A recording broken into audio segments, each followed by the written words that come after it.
चलो फिर से कंटिन्यू करते हैं, ध्यान देंगे, ठीक है। बहुत दिनों बाद वेलकम बैक। देखो यहाँ पे इलेक्ट्रिसिटी कंटिन्यू करते हैं, करंट इलेक्ट्रिसिटी, इलेक्ट्रिक करंट, ध्यान देंगे, ध्यान देना। इलेक्ट्रिक करंट से स्टार्ट कर रहे हैं हम लोग। ये सबसे पहला टॉपिक यही था, इसमें हम कुछ इंपॉर्टेंट बात समझेंगे, ठीक है। इलेक्ट्रिक करंट में सबसे पहला जो बात था कि भाई इसका मतलब होता है फ्लो ऑफ चार्ज, ठीक है। एकदम शॉर्टकट में बात करना है, चार्ज का फ्लो होना। चार्ज मतलब चाहे इलेक्ट्रॉन हो, चाहे प्रोटॉन हो, चाहे अल्फा पार्टिकल हो, ठीक है।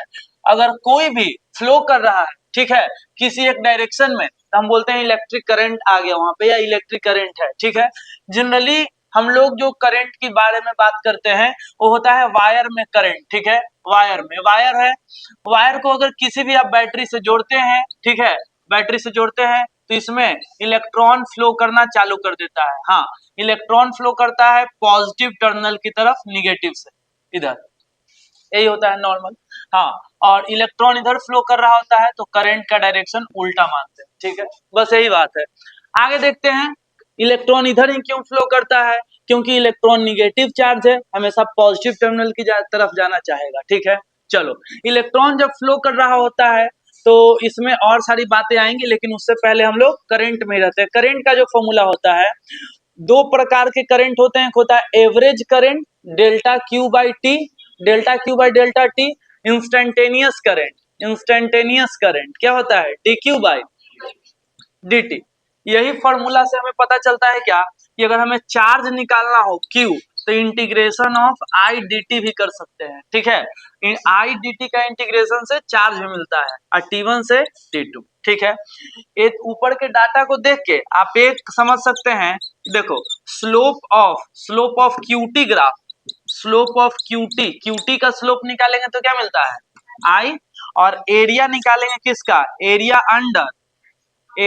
अंडर क्या बोलो, IT graph, area under IT graph, तो क्या मिलेगा, क्यू, ठीक है।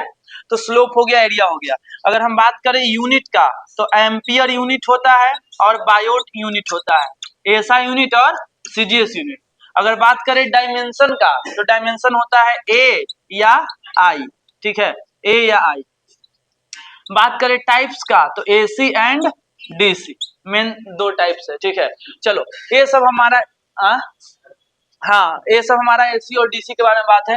आगे क्वांटिटी की बात करें तो यहीं पे लिख लेते हैं, हमारा कैसा क्वांटिटी है, स्केलर क्वांटिटी। चलो, इतना सारा बात हम लोग शुरू में देखे थे, ठीक है। देखो, और जो इसमें मेन जो बात है कि इसका जो डायरेक्शन हो गया या चार्ज के बारे में, चलो देखते हैं, ध्यान देना ऐसे। तो आगे जो बात है आपका कि जो आपका अगर एक वायर है, इस तरीके से बताया था आपको, ठीक है।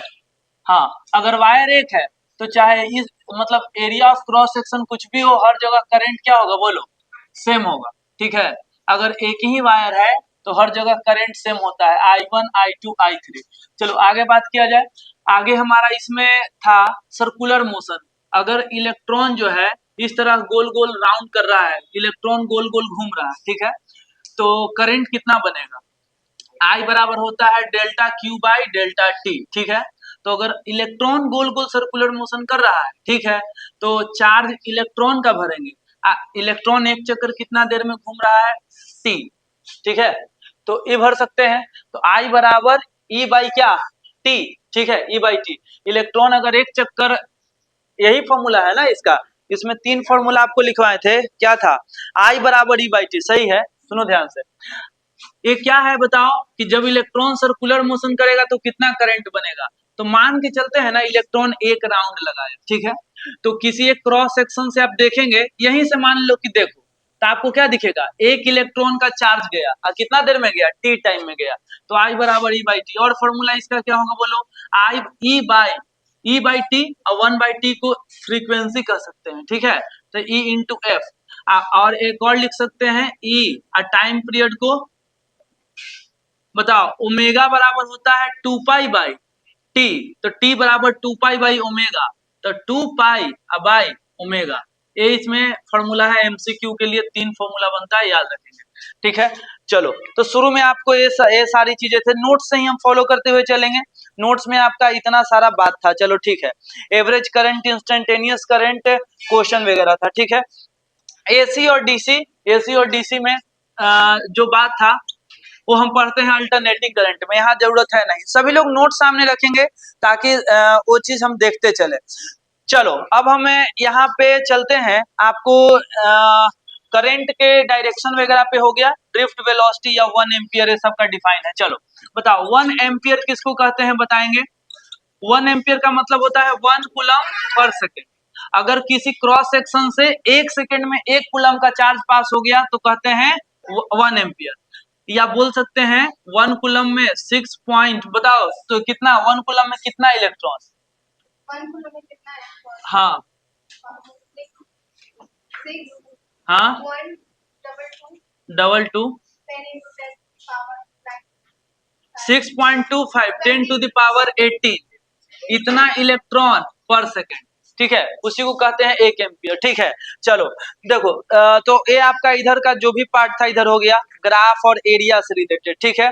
चलो उसके बाद हमारा आया करंट कैरियर। तो करंट किस चीज में फ्लो कर सकता है, तो solid, liquid, gas, solid, liquid, gas और क्या, सेमीकंडक्टर, इन सभी चीजों में करंट फ्लो करता है। सॉलिड में इलेक्ट्रॉन की वजह से, लिक्विड में पॉजिटिव निगेटिव आयन की वजह से, गैस में पॉजिटिव आयन की वजह से ज्यादातर, और सेमीकंडक्टर में इलेक्ट्रॉन और होल्स की वजह से, ठीक है। चलो आगे देखते हैं, करंट कैरियर के बाद हमारा सर्कुलर मोशन ऑफ इलेक्ट्रॉन था, ठीक है। और ये सब होते देखते गए, आगे देखते हैं classical story of electric current, जिसमें हमें ड्रिफ्ट वेलोसिटी और थर्मल वेलोसिटी के बारे में समझना था। चलो तो देखते हैं, यहाँ पे सबसे इंपॉर्टेंट बात यही है कि देख भाई, कोई भी तार होता है, कोई भी वायर होता है, इसमें करोड़ों अरबों खरबों इलेक्ट्रॉन होते हैं, ऐसे भीड़ जमा रहता है। इलेक्ट्रॉन रैंडम मोशन करते रहता है, ध्यान देना, इलेक्ट्रॉन रैंडम मोशन करता है। इस रैंडम मोशन को कहते हैं, क्या बोलो, थर्मल वेलोसिटी।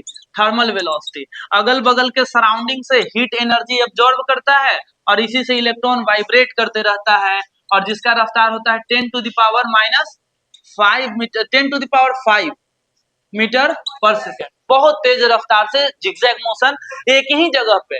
लेकिन हाँ ध्यान देना, यहाँ पे एक चीज समझने लायक है कि अगर बात करेंगे एवरेज वेलोसिटी, एवरेज वेलोसिटी कितना होता है इलेक्ट्रॉन का, 0। एवरेज वेलोसिटी कितना होता है, क्यों, इलेक्ट्रॉन एक ही पोजीशन पे वाइब्रेट करते रहता है, कहीं कोई जाता नहीं है, एक ही पोजीशन पे। इलेक्ट्रॉन का कोई नेट मूवमेंट नहीं होता है, no net movement, no net movement, ठीक है। इसी वजह से अगर कोई भी वायर है तो नॉर्मल स्टेट में वाइब्रेट तो करता है, लेकिन यहाँ पे अगर आप बैटरी कनेक्ट नहीं किए हुए, ध्यान देना, अगर आपने बैटरी का कनेक्शन नहीं दिया है तो आपको कोई भी करंट भी देखने के लिए यहाँ पे नहीं मिलेगा, यही इसमें बात था, ठीक है। चलो इसमें बात आगे बढ़ा और हम बोलते हैं कि ठीक है, वायर में अब हम लोग बैटरी जोड़ देंगे तब क्या होगा। तो जैसे ही आप बैटरी जोड़ते हैं, जैसे ही बैटरी जोड़ते हैं, मान लो इधर पॉजिटिव निगेटिव, सारे एक इलेक्ट्रॉन पे ध्यान दो, ये जो इलेक्ट्रॉन है ये जिगजैग मोशन के साथ साथ आगे भी बढ़ना चालू कर देता है, जिगजैग मोशन करता ही करता है और साथ ही साथ पॉजिटिव टर्मिनल की तरफ बढ़ना चालू कर देता है, ठीक है, ठीक है। क्यों, क्योंकि अट्रैक्टेड होता है, इसमें सारा कहानी था। देखो होता क्या है, आपको पहले नॉर्मल समझना है कि जैसे ही आपने बैटरी कनेक्ट किया, ध्यान देना बैटरी, तो जैसे ही आपने बैटरी कनेक्ट किया तो प्लस माइनस आपने इस डायरेक्शन में कि इलेक्ट्रिक फील्ड सेट कर दिया, इलेक्ट्रिक फील्ड, और इलेक्ट्रिक फील्ड सेट करने से जो भी इलेक्ट्रॉन था, इलेक्ट्रॉन पे, ये जो इलेक्ट्रॉन है, सुनना, इलेक्ट्रॉन इस पे इस डायरेक्शन में फोर्स लगने लगा, फोर्स लगने लगा। कितना फोर्स लगेगा सर बताओ, तो फोर्स लगता है QE, कितना लगता है QE, तो इलेक्ट्रॉन पे फोर्स लगने लगा, तो इलेक्ट्रॉन एक एक्सेलरेशन से चलने लगा, और एक्सेलरेशन होता है फोर्स बाय मास। तो QE, QE मतलब Q मतलब एक सेकेंड, EE लिखेंगे ना, EE क्यों लिखेंगे, क्योंकि Q के जगह पे E इलेक्ट्रॉन का चार्ज भाई, ठीक है। तो EE बाई M, इलेक्ट्रॉन पे इतना एक्सेलरेशन, इलेक्ट्रॉन दम एक्सेलरेशन से चलने लगा, ठीक है। लेकिन ध्यान देना, एक्सेलरेशन आपको पता है, इलेक्ट्रॉन अगर जब चाहता है कि एकदम रफ्तार बढ़ा के चले, लेकिन जैसे ही वो एक्सेलरेट करता है आगे धड़ाम से किसी से लड़ जाता है, यानी कि वायर में इलेक्ट्रॉन चाहता तो है एक्सेलरेटेड मोशन से चले, लेकिन वो चल नहीं पाता है, कारण कि बहुत ज्यादा भीड़ होने की वजह से। इलेक्ट्रॉन के पास एक्सेलरेशन होता है, लेकिन फिर भी वो एक फिक्स रफ्तार से चलता है, ठीक है। तो कहने का मतलब इलेक्ट्रॉन का इतना एक्सेलरेशन होता है, ठीक है। अगर आप फॉर्मूला लगाएंगे v बराबर u प्लस एटी, v बराबर u प्लस एटी, तो v बराबर इनिशियल वेलोसिटी के जगह पे जीरो भरेंगे। क्यों? इलेक्ट्रॉन जब भी किसी से टकराता है तो रुक जाता है। एक्सेलरेशन के जगह पे ई बाई एम और टी के जगह पे भरेंगे टाउ, एक टक्कर के बाद दूसरे टक्कर का टाइम। और यही वेलोसिटी को कहते हैं ड्रिफ्ट वेलोसिटी। क्या कहते हैं? Drift velocity. E tau by M, E tau by, यही है ड्रिफ्ट वेलोसिटी, ठीक है। हाँ, तो अब समझने का क्या है कि जब भी सुनो एक सेकेंड, कहानी याद रख लो कि जब भी हम बैटरी जोड़ते हैं, इलेक्ट्रिक फील्ड सेट करते हैं, उससे इलेक्ट्रॉन पे फोर्स लगता है। फोर्स लगने से फोर्स ई लगता है, इस फोर्स की वजह से एक एक्सेलरेशन आता है ई बाई एम। यानी कि इलेक्ट्रॉन एक्सेलरेशन से चलना चाहता है, ठीक है, लेकिन इलेक्ट्रॉन का बार बार टक्कर होने की वजह से कुछ चल नहीं पाता है, लेकिन होता है एक्सेलरेशन। ये अंदर अंदर वाला बात है। कोई बोलेगा कि इलेक्ट्रॉन का वेलोसिटी कितना होता है, तो ये ड्रिफ्ट वेलोसिटी के बराबर इतना, और इसका वैल्यू सोल्व करने पे आता है लगभग approximately 10 to the power -4 metre per second, यानी कि बहुत स्लो, ठीक है। इलेक्ट्रॉन वायर में रैंडम मोशन बहुत तेज करता है, लेकिन नेट मूवमेंट बहुत स्लो होता है। यहाँ पे यही याद रखना है कि इलेक्ट्रॉन का रैंडम मूवमेंट फास्ट होता है, लेकिन इलेक्ट्रॉन का जो नेट मूवमेंट है, नेट मूवमेंट वो कैसा होता है बताओ? स्लो होता है। इतना तो बात समझ में आ गया भाई। चलो ठीक है, आगे बढ़ते हैं, ज्यादा टाइम इस पे नहीं देना है, ठीक है। इधर हो गया। अब आगे देखते हैं कॉन्सेप्ट ऑफ चार्ज या जो भी है। इधर आपको सारा चीज हो गया, ठीक है, जितना भी था। फॉर्मूला ऑफ ड्रिफ्ट वेलोसिटी थोड़ा हम लॉन्ग प्रोसेस से करवाए थे, यहाँ पे शॉर्ट में ही हो गया। चलो, यहाँ पे एक टर्म है टॉ। टॉ को क्या कहते हैं बताओ? रिलैक्सेशन टाइम, रिलैक्सेशन टाइम, ठीक है। आपको भी पता है, यहाँ पे जल्दी जल्दी हमें देखना है सभी चीजों को। रिलैक्सेशन टाइम, तो एक इलेक्ट्रॉन और दूसरे इलेक्ट्रॉन के बीच में जो कंसेक्यूटिव कोलिजन होता है, इसमें जो टाइम लगता है उसी को कहते हैं रिलैक्सेशन टाइम। और एक इलेक्ट्रॉन दूसरे इलेक्ट्रॉन के बीच के जो टक्कर का जो पाथ होता है उसको बोलते हैं मीन फ्री पाथ। इसको शायद लैम्डा से रिप्रेजेंट किए थे, ठीक है, लैम्डा से रिप्रेजेंट किए थे मीन फ्री पाथ। चलो, अब ध्यान देंगे आगे, आराम से देखो। अब हमें सुनना, कोई भी वायर में ध्यान देंगे, कोई भी वायर को जब हम बैटरी से जोड़ देते हैं तो इसमें कितना करंट आता है, इस करंट के फॉर्मूला को हम लोग निकाले थे। ध्यान देना, करंट को फॉर्मूला को कैसे निकाले थे? आवाज नहीं, ध्यान दो यहाँ पे बोर्ड पे देखो।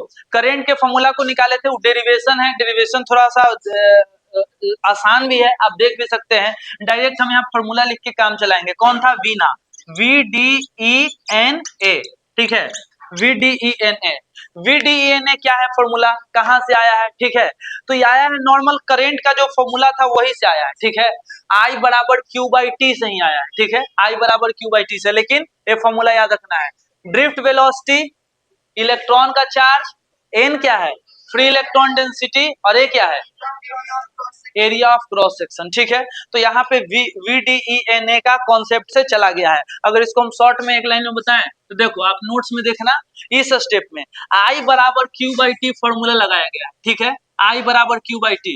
और Q के जगह पे क्या लिखा गया है तो सुनो, Q के जगह पे आप जानते हैं Q बराबर होता है NE। Q बराबर क्या होता है? NE बाई टी, ठीक है। N होता है टोटल नंबर ऑफ इलेक्ट्रॉन।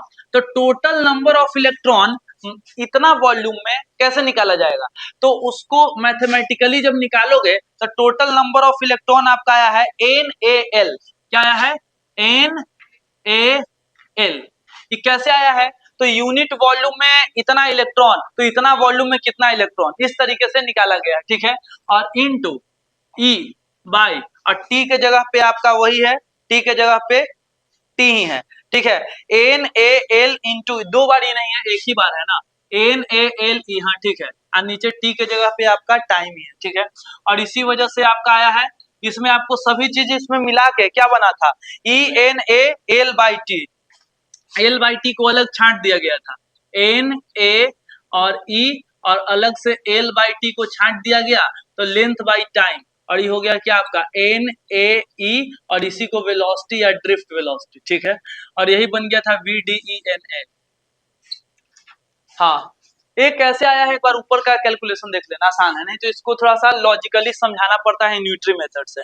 चलो आगे हम लोग बढ़ते हैं, और एग्जाम के लिए इंपॉर्टेंट भी है आपका मोबिलिटी, ठीक है। मोबिलिटी, मोबिलिटी, ठीक है। मोबिलिटी एक लाइन का डेफिनेशन है, लेकिन जब भी आपको मोबिलिटी के बारे में बात करना होता है, आप क्या बोलते हैं, मोबिलिटी होता है आपका ड्रिफ्ट वेलोसिटी बटा इलेक्ट्रिक फील्ड। मोबिलिटी का सिंबल होता है, और ड्रिफ्ट वेलोसिटी को अगर आप इलेक्ट्रिक फील्ड से डिवाइड दे देंगे तो आपको मिल जाता है मोबिलिटी। हाँ, इसका यूनिट, इसका डायमेंशन बड़ा इंपॉर्टेंट रखता है, ठीक है, एग्जाम में बहुत बार पूछा भी गया है।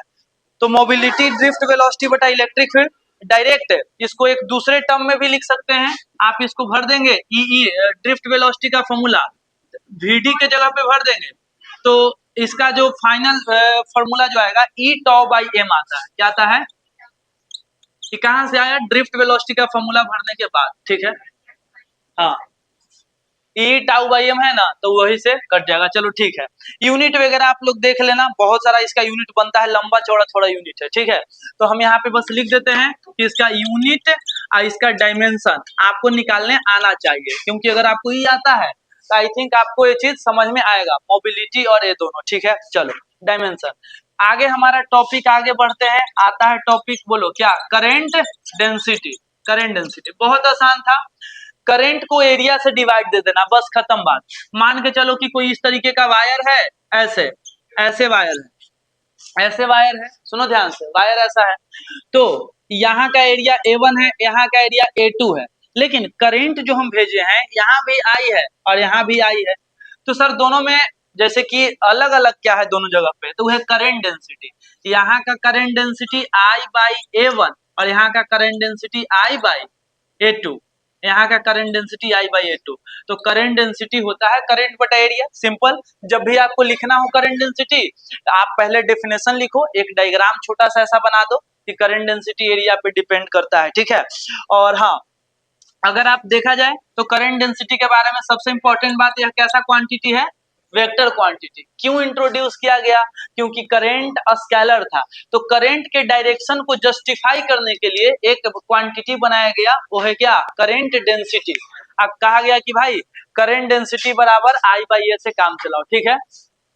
ध्यान देंगे अच्छे से, जनरली करंट का जो डायरेक्शन होता है वही डायरेक्शन करंट डेंसिटी का भी होता है, ये भी ध्यान देंगे।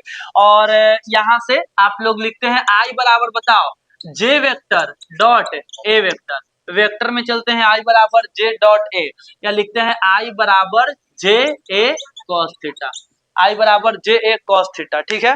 चलो, तो करंट डेंसिटी से रिलेटेड ये सारी बातें थी, ठीक है। चलो आगे देखते हैं हम लोग, करंट डेंसिटी का ध्यान देना, ये भी इंपॉर्टेंट है, क्या एग्जाम में आ सकता है, इसका यूनिट आ सकता है, इसका डायमेंशन आ सकता है, ठीक है। करंट में ज्यादातर यूनिट डायमेंशन पूछा जाता है, ठीक है, तो इसका यूनिट और डायमेंशन, यूनिट क्या हो जाता है, ampere per metre square, ampere per metre square, और डायमेंशन तो आसान हो जाएगा, एम्पियर का ए और नीचे हो जाएगा एल स्क्वायर, तो A L minus two, A L minus two, ठीक है। चलो बहुत अच्छा, तो कर यूनिट और डायमेंशन के बाद हम लोग आगे आते हैं, ध्यान देना, ये जो न्यूमेरिकल था लंबा चौड़ा ये सब इंपॉर्टेंट नहीं है, आगे देखा जाए, ठीक है। आगे में आपको था एक चीज ए, कि देखो अगर कोई वायर में करंट फ्लो कर रहा है तो इसमें नेट चार्ज कितना है, बताओ, 0। नेट चार्ज कितना है, वायर में करंट फ्लो कर रहा है, क्यों, क्योंकि इलेक्ट्रॉन उसी में है, ना बाहर निकल रहा है ना अंदर है। दूसरा था स्किन इफेक्ट, कि अगर डीसी करंट जो है, ध्यान देना, अगर डीसी फ्लो करता है तो पूरे पूरे कंडक्टर के अंदर से फ्लो करता है, लेकिन अगर एसी फ्लो करता है तो सिर्फ सरफेस टू सरफेस फ्लो करता है, कहां से कहां, surface to surface. AC flow करता है तो सरफेस टू सरफेस, आवाज नहीं, ए दीपक, और इसी को कहते हैं स्किन इफेक्ट, क्या कहते हैं, अनस्किन इफेक्ट, ठीक है। ऐसा सवाल आया नहीं है, लेकिन इधर देख लिए। चलो आगे देखा जाए तो ड्रिफ्ट वेलोसिटी, थर्मल वेलोसिटी में एक बात आपको और है, ठीक है, कि आगे है ओम्स लॉ, ठीक है। चलो आगे ओम्स लॉ जो इंपॉर्टेंट है उसी पे आते हैं। देखो ओम्स लॉ बहुत छोटा टॉपिक है, ध्यान देंगे।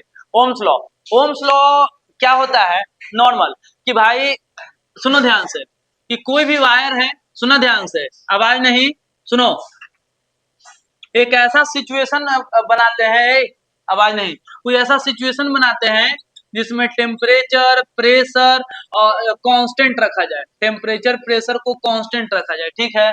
और ऐसे सिचुएशन में अगर एक फिक्स लेंथ का वायर ले ऐसे और उस पर एक्सपेरिमेंट करें, तो क्या एक्सपेरिमेंट करेंगे, वायर में अलग अलग वोल्टेज देंगे, 10 वोल्ट 20 वोल्ट 40 वोल्ट, ऐसा क्यों दे रहे हैं, 10 का दुगना फिर 20 का दुगना।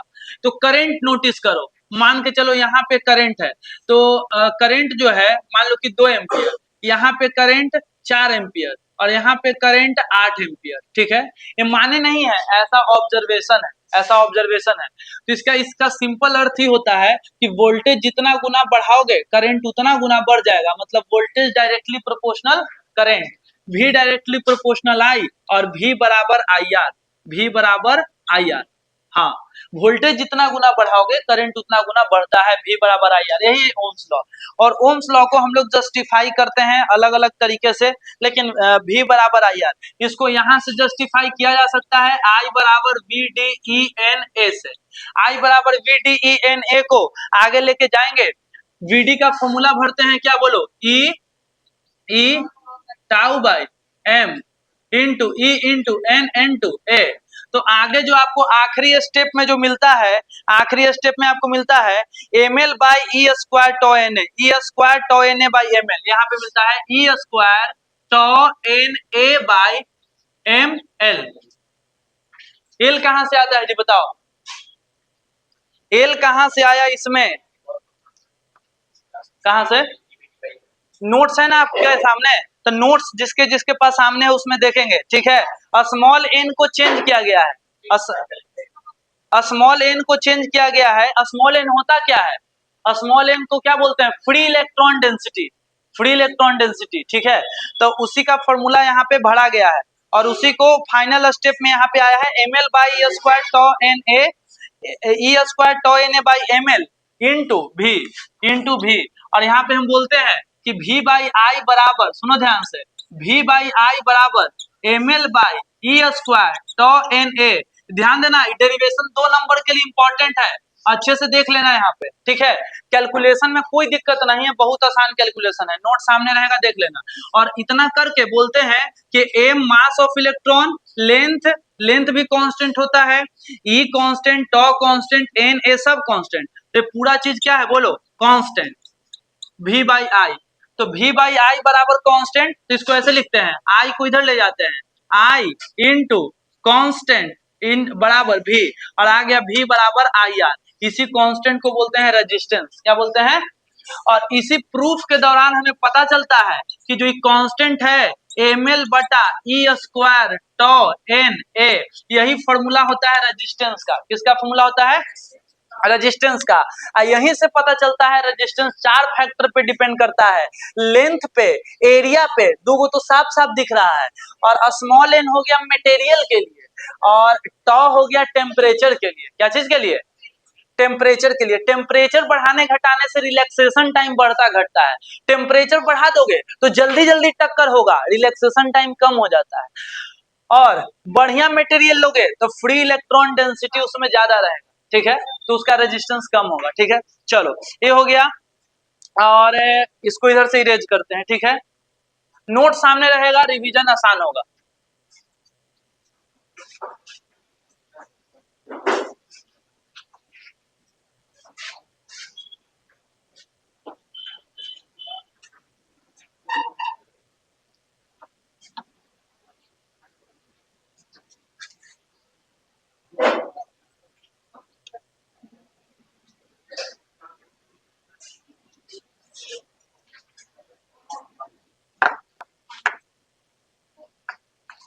देखो नोट्स सामने रखना, तुम्हें हम अगर हम बोल रहे हैं कि इसको ऐसे करने से आ जाएगा, और तुम्हें लगे कि हमें नहीं आ रहा अभी, तो तुरंत रुक के पूछना है अभी, ठीक है। जैसे हम अभी बोले ना कि कैसे आया, ठीक है, तो 1 मिनट रुक के थोड़ा समझ लो कि कैसे आया अपने नोट्स में।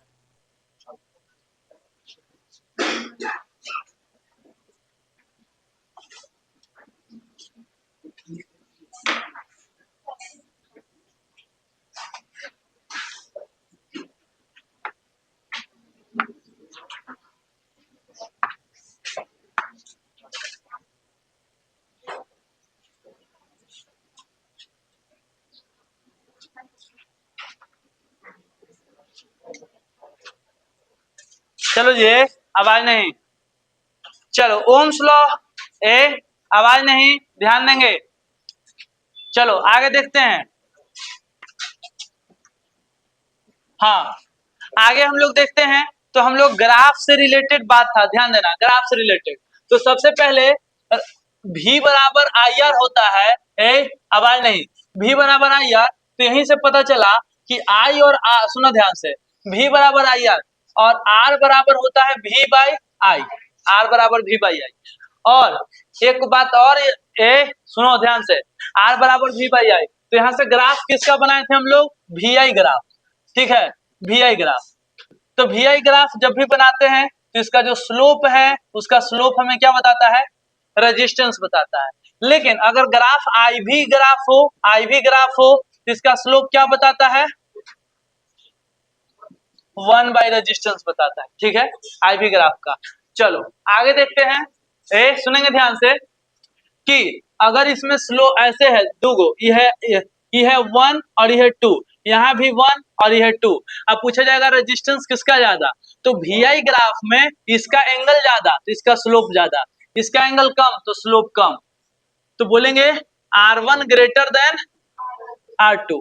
लेकिन जब ग्राफ उल्टा हो तो ज्यादा एंगल वाला और कम एंगल वाला भी बात बदल जाता है, यानी यहाँ में हो जाएगा R1 का भले ही इसका एंगल ज्यादा है, लेकिन 1 बाई रेजिस्टेंस बताता है, इसी वजह से R1 और R2 में ज्यादा कौन हो जाएगा, R2 ज्यादा हो जाएगा, ठीक है। चलो आगे देखा जाए, ठीक है, स्लोप हो गया, ध्यान देंगे। रेजिस्टेंस, हल्ला मत करो भाई, ठीक है, डिस्टर्ब होगा तो नहीं बता पाएंगे। सुनो, आपको इतना बड़ा चैप्टर है, थोड़ा सा फ्लो मेंटेन करना पड़ेगा। Resistance ratio of voltage and current, ठीक है, वोल्टेज और करंट का रेशियो, नॉन स्टॉप बोलना होगा तभी खत्म होगा। Resistance ratio of voltage and current, voltage बढ़ाने घटाने से, करंट बढ़ाने घटाने से इसको फर्क नहीं पड़ेगा अगर वायर एरिया टेम्परेचर प्रेशर सब कांस्टेंट है तब तक, ठीक है। अच्छा, तो यहाँ पे हमें करना क्या है, रेजिस्टेंस का कारण क्या है, कॉज, कॉज है कॉलिजन, कॉज क्या है बताओ, कॉलिजन ऑफ इलेक्ट्रॉन, चलते समय इलेक्ट्रॉन का टक्कर होना, जितना ज्यादा टक्कर होगा उतना ही ज्यादा कॉलिजन होगा, ठीक है। रेजिस्टेंस का ओरिजिनल फॉर्मूला याद रखेंगे, ml by E square tau N A, ml by E square tau N A, खत्म बात। आगे आगे देखते हैं, रेजिस्टेंस का यूनिट डायमेंशन एग्जाम में बहुत इंपॉर्टेंट है, तो रेजिस्टेंस का यूनिट जो होता है वोल्ट पर, आर बराबर वी बाई आई, वोल्ट पर एम्पियर, इसी को कहते हैं ओम। चलो इसका यूनिट, इसका डायमेंशन, डायमेंशन खुद से निकाल लेना, इंपॉर्टेंट है, पहले बता दे रहे हैं, कभी भी पूछा जा सकता है। तो यानी हम डायमेंशन ही नहीं बोलेंगे, क्या होगा आपको आना चाहिए, एक तरीका सीख लो, बार बार रटने का जरूरत ना पड़े, ठीक है। तो रेजिस्टेंस का ही हो गया। रेजिस्टेंस का उल्टा क्या होता है, कंडक्टेंस, G बराबर 1 बाई R, इसी को बोलते हैं कंडक्टेंस, कंडक्टेंस बोलते हैं ना इसको, कंडक्टेंस और जी, हाँ कंडक्टेंस, हाँ हाँ करते हैं, केमिस्ट्री में एक और सिंबल है कंडक्टेंस, क्या चीज से, हाँ, जी और सी, हाँ जी और सी दोनों सिंबल है, लिखे भी, लिखवाए भी है, सी और जी, ठीक है। हाँ क्या चीज का, स्पेसिफिक कंडक्टिविटी मतलब रजिस्टिविटी, ठीक है। स्पेसिफिक रेजिस्टेंस, स्पेसिफिक रेजिस्टेंस का मतलब जैसे रो होता है ना, तो स्पेसिफिक कंडक्टेंस, तो एक तो के होता है, अच्छा ए वन बाई रो का उल्टा, वन बाई रो का, वन बाई रो का सिंबल शायद के होता है ना, क्या, हाँ वही बड़ा वाला के होता है, कैपिटल के, ठीक है, हाँ होता है। चलो आगे देखते हैं, ध्यान देंगे, कंडक्टेंस हो गया, बात नहीं, सुनो क्या हो रहा है, हाँ चलो आगे देखते हैं, ध्यान देना। अब रेजिस्टेंस के बारे में बात करते हैं आगे, कितना फैक्टर पे डिपेंड करता है, ठीक है। चलो रेजिस्टेंस कितना फैक्टर पे डिपेंड करता है, फैक्टर, पहला हो गया लेंथ, दूसरा एरिया, तीसरा टेम्परेचर और चौथा nature of material, nature of material, ठीक है, ध्यान देना। अब सबसे इंपॉर्टेंट यहाँ पे है पहला, ध्यान देंगे, पहला रेजिस्टेंस लेंथ पे डायरेक्टली प्रोपोर्शनल होता है, ठीक है, और न्यूमेरिकल बनाते समय काम आता है R1 बाई R2 बराबर L1 बाई L2। लेकिन ध्यान रखना है रेजिस्टेंस लेंथ के डायरेक्टली प्रोपोर्शनल तब होगा जब आप एरिया कांस्टेंट रखेंगे, एरिया बाकी सब चीज कांस्टेंट लिख देना, ए डायरेक्टली प्रोपोर्शनल टू ए तब होगा जब ए सब कांस्टेंट रहना चाहिए, ठीक है, हम लिख देते हैं रिमेनिंग कांस्टेंट, रिमेनिंग कांस्टेंट, ठीक है। चलो दूसरा चीज देखते हैं, resistance inversely proportional to area, तो R1 बाई R2 बराबर A2 बाई A1, और ए भी जब एरिया से रिलेट करेंगे तो बाकी हर चीज कांस्टेंट होना चाहिए, ठीक है, remaining is equal to constant. चलो आगे देखना ध्यान से, क्योंकि हम बीच में पूछेंगे, ध्यान देना, नहीं पता है तब समझना। तीसरा टेम्परेचर की बात, तो टेम्परेचर का बात अलग अलग है, कंडक्टर के लिए अलग है, सेमीकंडक्टर के अलग है, एलवाई के लिए अलग है, ठीक है। कंडक्टर में टेम्परेचर बढ़ाने से रेजिस्टेंस बढ़ता है, सेमीकंडक्टर में टेम्परेचर बढ़ाने से रेजिस्टेंस घटता है, ठीक है, और एलवाई में टेम्परेचर बढ़ाने से रेजिस्टेंस ऑलमोस्ट कांस्टेंट रहता है।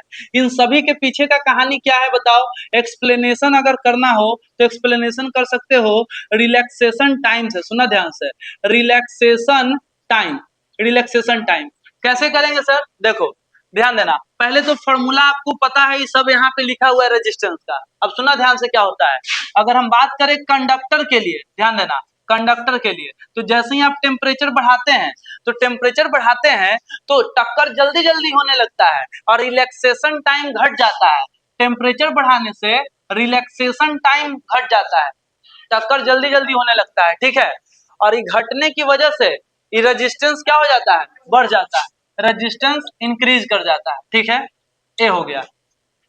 हाँ, दूसरा बात देखेंगे सेमीकंडक्टर में, टेम्परेचर जैसे ही बढ़ाते हैं तो उसमें ये कहानी होता है, सुना ध्यान से, टाउ रिलैक्सेशन टाइम घटता है, लेकिन उसमें एक चीज बढ़ जाता है, वो है एन, एन का वैल्यू जो होता है वो बढ़ता है। ए वाला फैक्टर उतना काम नहीं करता, उसमें ज्यादा फैक्टर होता है। सेमीकंडक्टर को आप याद करो, जैसे ही हीट करते हैं तो कोवलेंट बॉन्ड ब्रेक होके बहुत सारा इलेक्ट्रॉन और होल्स पेयर जनरेट होने लगता है।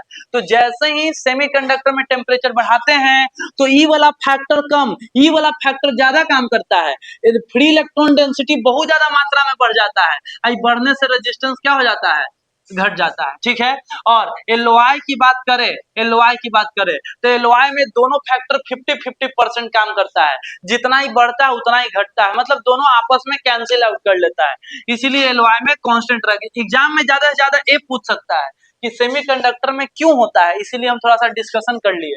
चलो आगे अगर देखा जाए तो आगे हम इधर आते हैं, रेजिस्टेंस का हो गया, सेमीकंडक्टर में क्यों होता है, आगे आगे तो रजिस्टिविटी पे। चलो रजिस्टिविटी का बात, रजिस्टिविटी का फॉर्मूला होता है क्या, तो रजिस्टिविटी में अगर आप फॉर्मूला देखें यहीं से आ जाएगा, रेजिस्टेंस बराबर M L by E square tau N A, तो अगर जो भी कांस्टेंट चीज है उसको हटा दे, किसको, तो एम ई टॉ एन, ये सब चीज जो है कांस्टेंट चीजों को हटा दे, तो आर बराबर इसी कांस्टेंट को बोलते हैं rho into L by A, rho into L by A, यानी कि रो का यहां से फॉर्मूला भी बन जाता है M by E square tau N, ये बन जाता है। रजिस्टिविटी के फॉर्मूला में ना एल है ना ए है, तो एल और एम तो मास ऑफ इलेक्ट्रॉन है, ये तो चार्ज ऑफ इलेक्ट्रॉन है, तो रजिस्टिविटी मात्र दो ही फैक्टर पे डिपेंड करता है, पहला क्या चीज पे, फ्री इलेक्ट्रॉन डेंसिटी पे यानी कि मटेरियल पे, या दूसरा टेम्परेचर पे, ठीक है। तो रो का यूनिट की बात करें तो ओम इंटू मीटर होता है, ओम इंटू मीटर, ठीक है, रो का यूनिट निकालेंगे तो ओम इंटू मीटर। अब दूसरा हमारा बात अगर करें तो रजिस्टिविटी और रेजिस्टेंस कब बराबर होता है, रजिस्टिविटी और रेजिस्टेंस कब इक्वल हो सकता है, तो ऐसा वायर में जिसका लेंथ भी 1 मीटर हो और जिसका एरिया भी 1 मीटर स्क्वायर हो, तो ऐसे वायर के रेजिस्टेंस को ही रजिस्टिविटी कहते हैं। व्हाट इज रजिस्टिविटी, तो ऐसे भी डिफाइन कर सकते हैं, resistivity is that resistance of wire which length is 1 meter and area is 1 meter square, ठीक है, ऐसे हम बोल सकते हैं, ठीक है। ये हो गया रजिस्टिविटी के बारे में। और क्या रजिस्टिविटी के बारे में बोल सकते हैं कि भाई देख, मटेरियल जो होता है अलग अलग टाइप के मटेरियल होते हैं। सबसे ज्यादा रेजिस्टिविटी किसका होगा बताओ इधर में। सबसे कम तो होगा आपको इसका। एरो कैसे बनाएंगे, चलो ऐसे एरो बना लेते हैं।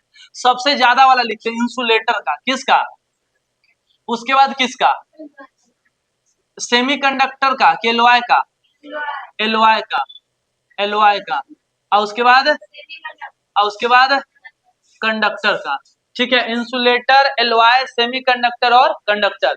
हाँ, इसमें याद रखना है कंडक्टर में सबसे मिनिमम रेजिस्टेंस सिल्वर का होता है, सिल्वर का, और इसमें सबसे ज्यादा जो मैक्सिमम होता है वो होता है फ्यूज क्वार्ट्ज का, fuse quartz, quartz a material का। ठीक है, चलो तो रेजिस्टिविटी यही है। और रेजिस्टिविटी को फर्क नहीं पड़ता है कि कौन सा मटेरियल, मतलब लेंथ कितना है और एरिया कितना है। आगे देखा जाए, ध्यान देना, आवाज नहीं देखेंगे। आगे हमारा क्या था, स्ट्रेचिंग ऑफ वायर, कि एक तार है, इसी तार को आप खींच दिए एन टाइम्स खींच के पतला तार में बदल दिए, तो न्यू रेजिस्टेंस का फॉर्मूला क्या होता है, N square R, N square R. जितना गुना खींचे हैं उसका स्क्वायर करो। ठीक है, वो पहले से कितना था वो, हाँ मतलब कि पहले से अगर 5 था और 2 गुना खींचे तो 2 का स्क्वायर करेंगे 4 और गुने 5 20 ओम हो जाएगा। इसको स्ट्रेचिंग ऑफ वायर टॉपिक कहते हैं, स्ट्रेचिंग ऑफ वायर। इसमें आपको याद होगा फॉर्मूला, आवाज नहीं, R1/R2 बराबर L1/L2 का होल स्क्वायर और A2/A1 का होल स्क्वायर। एरिया से रिलेट करते हैं तो रेडियस हो जाता है R2/R1 का पावर 4, और डायमीटर से भी रिलेट करते हैं तो D2/D1 का पावर 4। ठीक है, तो एरिया से ये सब सवाल आता ही आता है, लेकिन आपको ये शॉर्टकट याद रहना चाहिए। लेकिन अगर आपको सवाल आए इतना वायर के, देखो वायर में दूसरा वायर जोड़ना अलग है, ध्यान देना। लोग कंफ्यूज रहता है कि सर यहाँ लिखे R1/R2 बराबर L1/L2, इसलिए लिखे, ये ऐसा सिचुएशन में लगाना है जब एरिया चेंज ना हो। ऐसा एक वायर है और एक और वायर जोड़ दिए तो मोटाई तो बराबर है, एरिया तो नहीं चेंज हुआ। सर ये वाला कब लगाना है, यही तार है, इसको खींच दिए तो खींचने से लेंथ तो बढ़ा ही बढ़ा, पतला भी हो गया, एरिया भी चेंज हो गया। तो जब दोनों होगा तो आपको ये वाला फॉर्मूला से चलना है। ठीक है, चलो आगे देखा जाए, और याद रखना दिमाग में, वायर को जब भी खींचा जाएगा रजिस्टिविटी सेम रहेगा, जो भी रजिस्टिविटी है रजिस्टिविटी नहीं बदलेगा। चलो रजिस्टिविटी हमारा इधर कंप्लीट हो गया, रजिस्टिविटी का फॉर्मूला वगैरह सब। चलो अब हमारा रजिस्टर, रजिस्टर में कुछ कलर कार्बन कोड ही है। मार्केट में जो भी रजिस्टर होता है उस सुनो, मार्केट में जितने भी रजिस्टर होते हैं जनरली उस पर कलर कोडिंग किया हुआ रहता है इस तरीके से। ठीक है, 4 स्ट्रिप बना हुआ रहता है। चलो एक सेकेंड, लेकिन किताब में हम लोग कॉपी में उसको ऐसे रिप्रेजेंट करते हैं, रजिस्टर, रजिस्टर के प्रॉपर्टी को रेजिस्टेंस कहते हैं। ठीक है, कलर कार्बन कोड है एक, सभी के कॉपी में वो कोड होगा। ठीक है, और कोड हम यहाँ पे नहीं लिख रहे हैं। ठीक है, ब्लैक, सुनो ध्यान से, स्टार्ट होता है बीबी रॉय वाले ट्रिक से, B B Roy of Great Britain have very good wife. हाँ, थर्ड से मल्टीप्लायर, मल्टीप्लायर। ठीक है, हाँ एक खाली जान लो, ध्यान देना, अगर आपको ट्रिक पता है 1 2 3 4, हाँ एक खाली देख लेंगे। मान के चलो ये रेड है, ये रेड है, ये वायलेट है, ये येलो है, ये सिल्वर कलर है, red violet yellow silver colour. अब इसका रेजिस्टेंस कैसे लिखेंगे, तो रेड और वायलेट, रेड और वायलेट से पहला दूसरा से आपको नंबर मिलेगा, रेड, रेड दूसरा नंबर, रेड के लिए 2 लिखते हैं तो 2 लिखेंगे 2। अब वायलेट के लिए कितना लिखते हैं, वायलेट के लिए 7 तो 7, तो पहला दूसरा से मैग्नीट्यूड मिल गया। ठीक है, और उसके बाद तीसरा से मल्टीप्लायर मिलेगा, येलो, येलो कैमा नंबर पे है चौथा, तो चौथा है तो 10 के पावर 4, 10 के पावर 4। ठीक है, चौथा पे 10 के पावर 4 ही था ना, हाँ ठीक है 10 के पावर 4, और चौथा पे है लो, हाँ तो सही तो है, थर्ड कौन बोल रहा है, अरे यहाँ थर्ड है लेकिन हम लिस्ट में देख रहे हैं। ठीक है, चलो और आखिरी देखते हैं सिल्वर कलर, सिल्वर कलर के लिए टॉलरेंस कितना होता है, कितना परसेंट, ±10%, हाँ ±10%, इस तरीके से लिखते हैं। तो 2 नंबर से मैग्नीट्यूड मिला, तीसरे से मल्टीप्लायर और चौथे से टॉलरेंस। ठीक है, चलो आगे देखा जाए।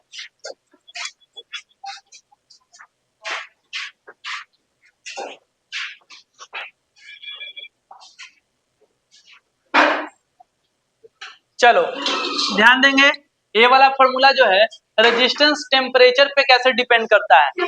R बराबर R naught into 1 plus alpha delta T. ठीक है, ये है R बराबर आर नॉट प्लस, यानी कि आपको दे दिया जाए कि कोई वायर है, ऐसे सुनो, कब लगाना है तो खाली सीख लो ऐसे कि कोई वायर है जिसका रेजिस्टेंस आर नॉट है और अभी का टेम्परेचर T1 है, आपने इसी वायर को गर्म करके T2 टेम्परेचर कर दिया तो रेजिस्टेंस इसका बढ़ के कुछ अलग हो जाएगा। ठीक है, आर नॉट से आर हो जाएगा। ठीक है, अब सवाल ये है कि आर कितना होगा, तो आर नॉट भरो, 1 भरो, अल्फा। अल्फा होता है हर मटेरियल के लिए एक वैल्यू होता है, तो अल्फा आपको दिया हुआ रहेगा क्वेश्चन में, और delta T T2 minus T1 से निकालेंगे, तो 1 प्लस अल्फा डेल्टा टी से आप निकाल सकते हैं। ठीक है, चलो और ध्यान रखेंगे अल्फा का यहाँ से फॉर्मूला भी इंपॉर्टेंट है, जिसको बोलते हैं क्या बोलते हैं अल्फा को, बोलो, टेम्परेचर कोफिशिएंट। क्या बोलते हैं अल्फा का? हाँ, तो अल्फा का फॉर्मूला क्या बनेगा जी, बताओ। यहाँ से अल्फा का फॉर्मूला भी लिखवाए थे, R final minus R naught, R final minus R naught by R naught into delta T, R naught into delta T. अरे गुना कर दो, वाला अलग अलग कर दो, इस साइड हो जाएगा। ठीक है, तो हो जाएगा आपका R naught into delta T A. और अल्फा का यूनिट क्या होता है ये बताओ। यूनिट ऊपर है R final minus R initial, तो ये तो ओम हो जाएगा, इसका भी ओम हो जाएगा, तो कट जाएगा, तो खाली बचेगा 1 बाई टेम्परेचर। तो इसका तो डिग्री सेल्सियस इनवर्स या केल्विन इनवर्स या डिग्री फारेनहाइट इनवर्स, ये इंपॉर्टेंट एग्जाम के लिए इसका यूनिट भी ध्यान देना अच्छे से। ठीक है, चलो और हाँ, अल्फा सुनो ध्यान से, अल्फा का वैल्यू ध्यान देंगे, अल्फा का वैल्यू पॉजिटिव भी हो सकता है, निगेटिव भी हो सकता है, और क्या हो सकता है, 0।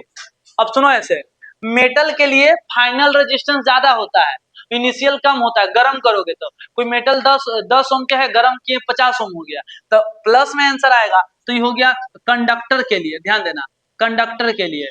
और सेमी कंडक्टर के लिए क्या होता है, निगेटिव, और 0 किसके होता है, LY के लिए, क्योंकि दोनों सेम में रहेगा, फाइनल और इनिशियल। एग्जाम में पूछा जा सकता है कभी कभी, आपको इस बात का ध्यान रखना है। कभी कभी इलेक्ट्रोलाइट का पूछ लेता है, ठीक है, इलेक्ट्रोलाइट का क्या होता है, तो या मतलब 3 तो फेमस है, आपको 3 ध्यान रखना है। ठीक है, चलो ये हो गया आपका।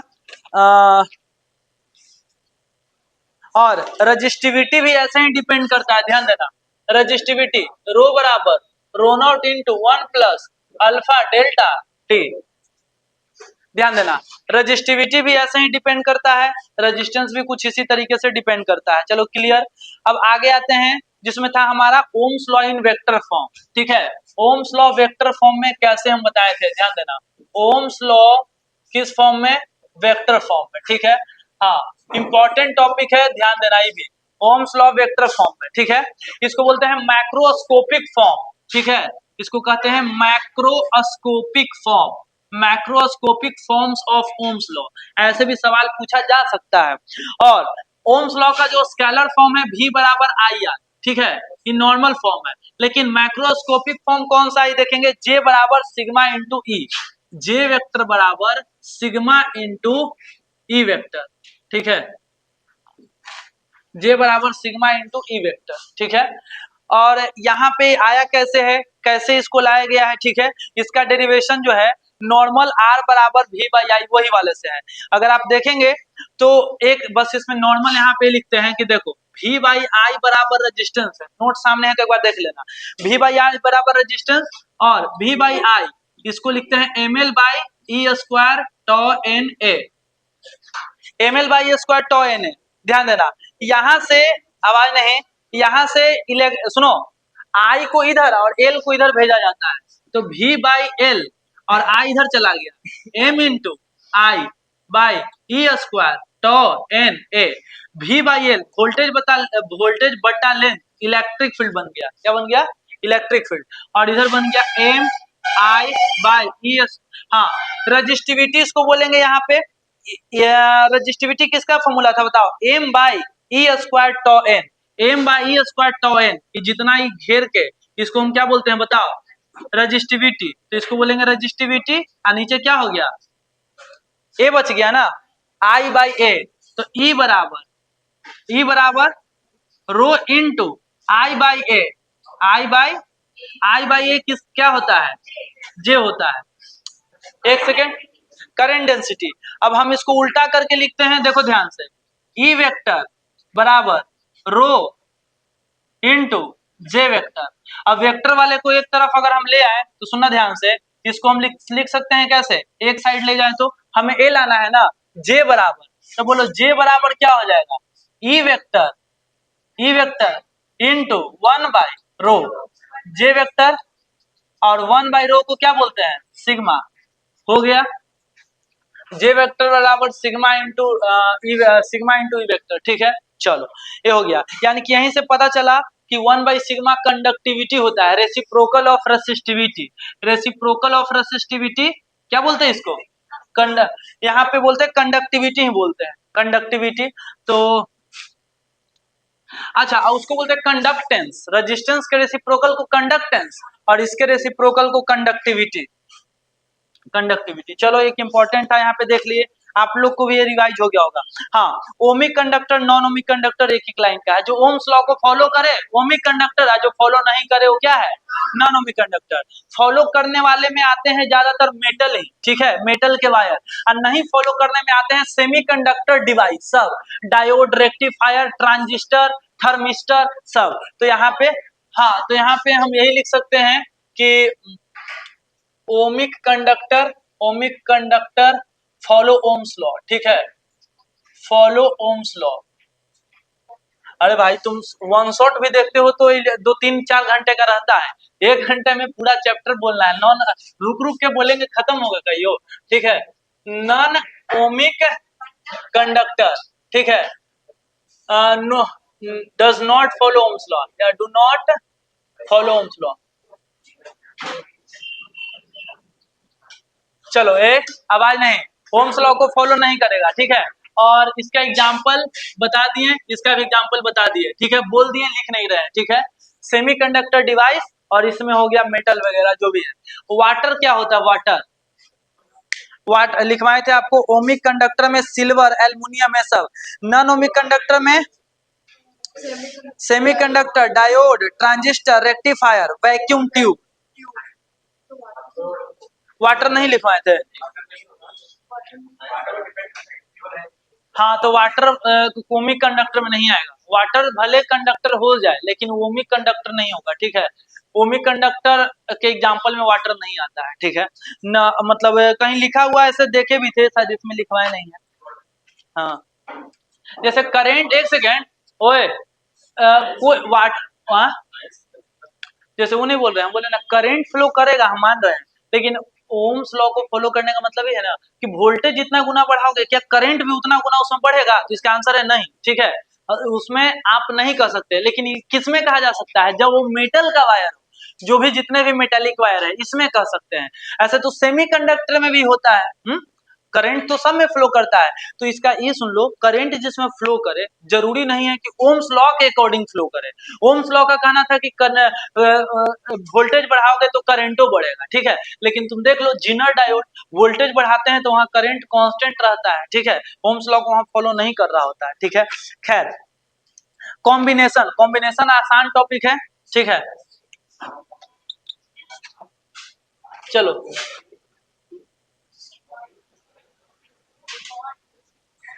सुनो ध्यान से, आवाज नहीं, देखो कॉम्बिनेशन तो नहीं होगा तो पार्ट 2 कर लेंगे, क्या दिक्कत, ठीक है।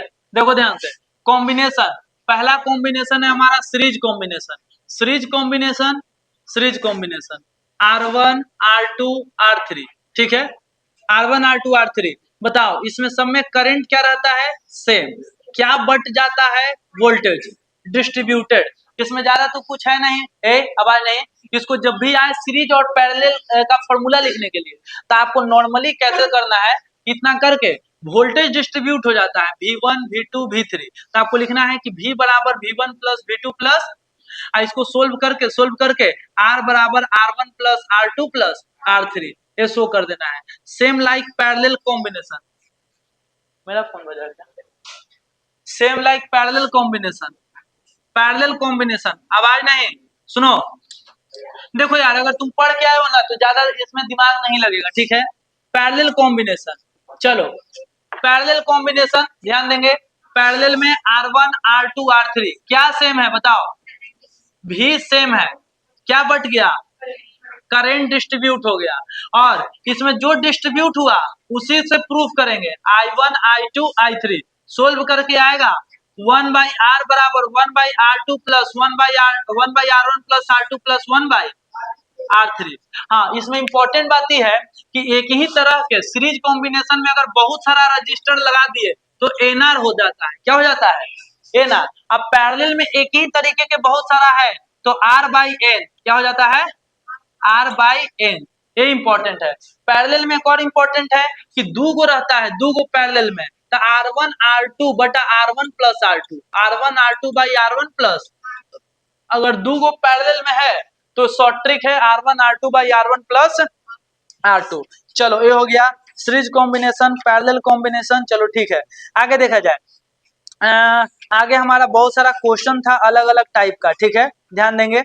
हाँ, कॉम्बिनेशन ऑफ रजिस्टर, रजिस्टर के अलग अलग कॉम्बिनेशन है, इसी से सोल्व होगा, बस मेथड पता होना चाहिए।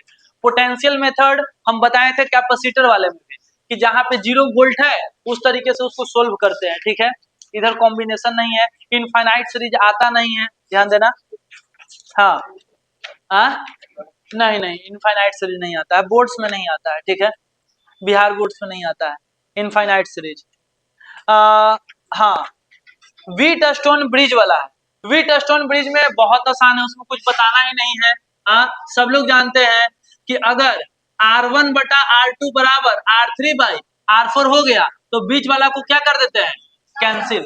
मतलब व्हीट स्टोन ब्रिज है लंबा टॉपिक, लेकिन अगर कॉम्बिनेशन में पढ़ रहे हैं तब तो आसान ही है, बीच वाले को कैंसिल तब करना है जब ये दोनों का रेशियो बराबर हो जाए, और उसके बाद नॉर्मल ये दोनों सीरीज में, ये दोनों सीरीज में जोड़ के फिर दोनों पैरेलल में, ठीक है। व्हीट स्टोन ब्रिज यही था, व्हीट स्टोन ब्रिज का डेरिवेशन, हाँ डेरिवेशन इंपॉर्टेंट होगा, डेरिवेशन के लिए आप शॉर्टकट कर सकते हैं वोल्टेज से, नहीं तो किरचॉफ लॉ से भी इसका डेरिवेशन बताया था। हाँ हाँ हाँ, सेकेंड रूल से इसको यहाँ पे मिटा लेते हैं, 2 बोर्ड भर गया इसी।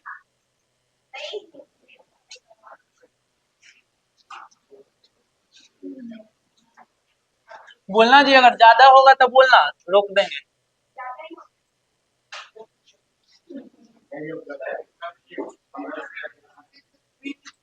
बता रहे हैं, ठीक है, wheat stone bridge, wheat stone bridge बता देते हैं।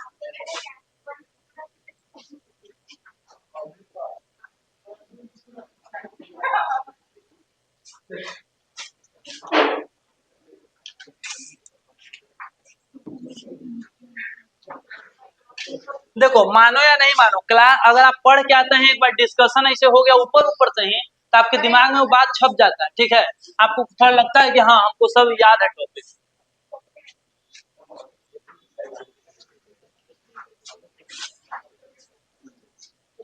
कल तो सब एक एक से सुनेंगे, कल से ये वाला एक्टिवेट हो जाएगा, ध्यान देना, ठीक है।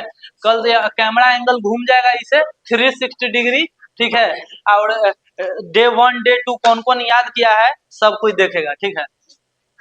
हाँ, करना कुछ नहीं, खाली फॉर्मूला पूछेंगे रैंडम, बताओ ड्रिफ्ट वेलोसिटी का फॉर्मूला बताओ, यूनिट बताओ, फॉर्मूला बताओ, यूनिट बताओ, अब बेसिक डेफिनेशन जो जो इंपॉर्टेंट टॉपिक है, ठीक है उसी का, ठीक है। आपको हम होमवर्क आज दे देते हैं, वैसे क्या जैसे पूछेंगे कल का होमवर्क आपको यही है, सुनो ध्यान से, रिवीजन चलता रहेगा और याद करने वाले में है वही इलेक्ट्रिक चार्जेस एंड फील्ड का। हाँ हाँ, पहला टेस्ट उस्ट हो गया, ठीक है, लेकिन ये नहीं कि टेस्ट हो गया था। हाँ, याद करना है बीच बीच में, जैसे कि शुरू में 15-20 मिनट सुनेंगे सबसे 2-2 4-4 क्वेश्चन।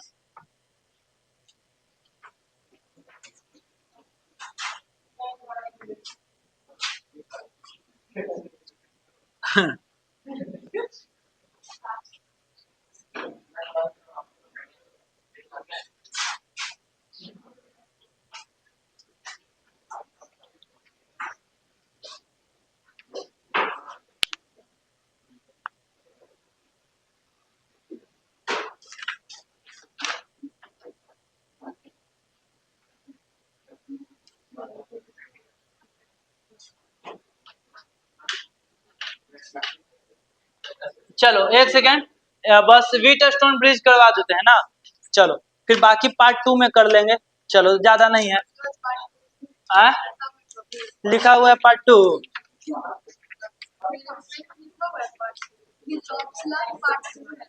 हाँ अच्छा ठीक है, कोई बात नहीं। हाँ अच्छा ठीक है देखो, ए आवाज नहीं, देखो व्हीटस्टोन ब्रिज में, अरे भाई हाँ ध्यान देना,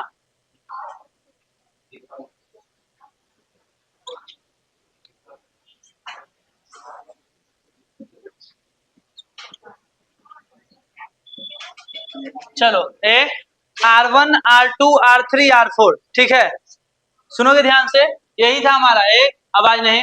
इसमें करते क्या है, इधर से करंट गया इधर से निकलेगा, ठीक है, आई करंट, इसमें कौन सा करंट, I1 और I2, ठीक है, यहाँ का पोटेंशियल X और यहाँ का Y, और होता है Vx बराबर Vy।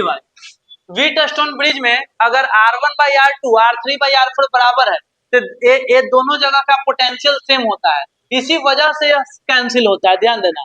हाँ तो करना क्या है, ए आवाज नहीं, बस लास्ट टॉपिक है, ठीक है।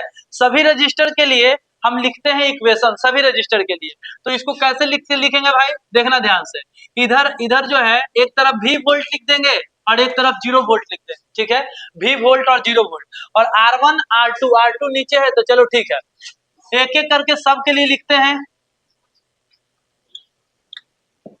R1 R2 नोट से तो देख सकते हैं R3 R4, चलो देखना R1 में किधर से किधर I1 करंट जा रहा है, इसमें I1 करंट है, अब वोल्टेज कहां से कहां, V से 0 की तरफ, ठीक है,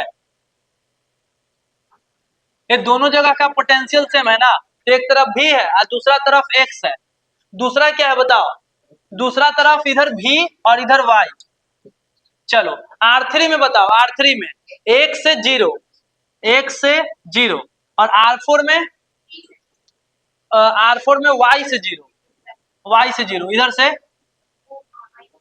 Y से 0, और करंट का डायरेक्शन सब में दिखाए थे, करंट का डायरेक्शन सब में ऐसा ही है, सब में क्या लिखे थे बताओ, V बराबर आई आर, ओम्स लॉ लगाए थे, डेल्टा V बराबर आई आर, डेल्टा V बराबर आई आर, और डेल्टा V बराबर आई आर, डेल्टा V का मतलब होता है change in potential, higher minus lower, घटाते जाओ, जिधर करंट जा रहा है वो हायर है, X माइनस V बराबर I1 R, I1 R1, और Y माइनस V बराबर I2 R2, और 0 माइनस X बराबर,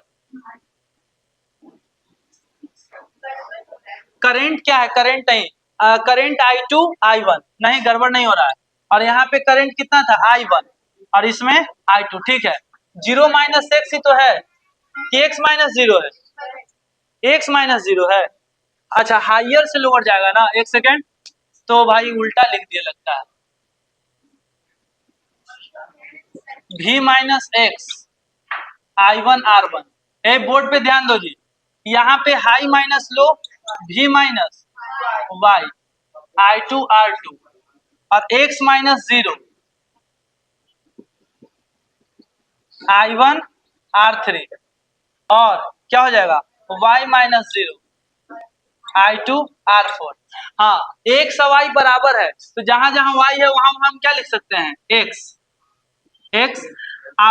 दोनों इक्वेशन को इक्वेट कर देंगे, E और E बराबर है, कोई दो इक्वेशन को आप बराबर कर सकते हैं, बराबर करेंगे इन दोनों को, डिवाइड देंगे, तो देखो डायरेक्ट इसका LHS बराबर है तो RHS बराबर होगा, I1 R1 बराबर I2 R2, ठीक है, तो यहाँ से आ गया I1 बाई I2 बराबर R2 बटा R1, ठीक है, यहां से भी चलो I1 R3 divided by I1 R3 बराबर I2 R4 लिख सकते हैं, क्योंकि ये बराबर है तो यहाँ पे लिख सकते हैं I1 बाई I2 बराबर R4 बाई R3, तो I1 बाई I2 इसको इक्वेशन थर्ड और इसको इक्वेशन फोर्थ, थर्ड और फोर्थ बराबर है तो लिख सकते हैं, दोनों का LHS बराबर है तो लिख सकते हैं R2 बाई R1 बराबर R4 बाई R3, उल्टा भी लिख सकते हैं R1/R2 बराबर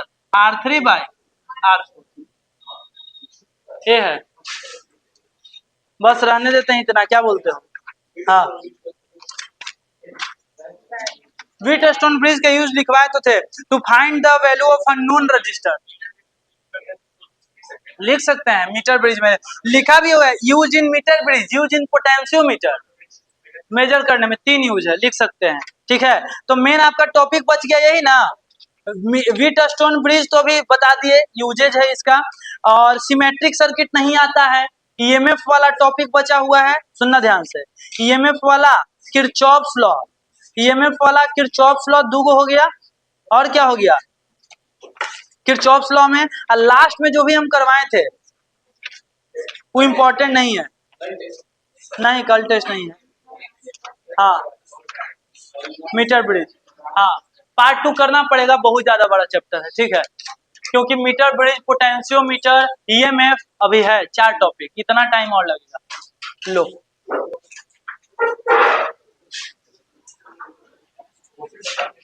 हाँ, अच्छा टेस्ट वाला कॉपी, अरे यार डेली सोच रहे हैं, कोई हमको याद दिलवा देना ना कि लिखे हुए हैं सबका, हमको ग्रुप में। हाँ हाँ कर देना, हम देख लेंगे। ठीक है, हाँ? अभी नहीं, शाम शाम को कर देना, 5-6 बजे के आसपास तो ठीक है, कर देंगे हम पूरा।